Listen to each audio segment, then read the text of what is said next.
এই গেন্দার বিয়ে হইতেছে না, অনেক মানুষ অনেকে অপমান করতেছে, এখন কি করি?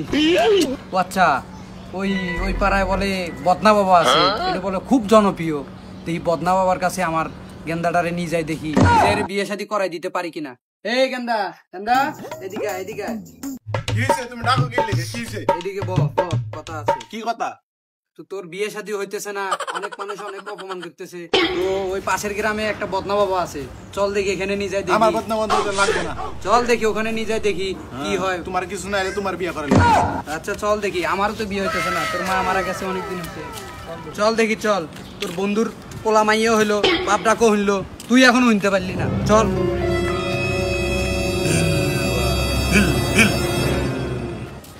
বদনা বাবা, বদনা বাবা। এই কে রে আমার ধ্যান ভাঙালো? এত গভীর ধ্যানে ছিলাম, কে আমার ধ্যান ভাঙাছে? কে? বাবা বাবা, আপনার সাথে আমার জরুরি অনেক কথা ছিল। আয় বর্ষ, এদিকে আয়। বাবা, আমার ছেলেটার বিয়ে হইতেছে না, দেখেন তো কিছু করা যায় কিনা।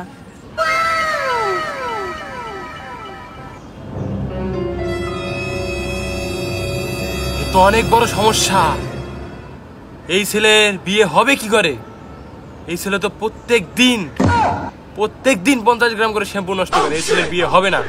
কেন কেন কেন বদনা বাবা? এই ছেলের বিয়ে হবে কি করে?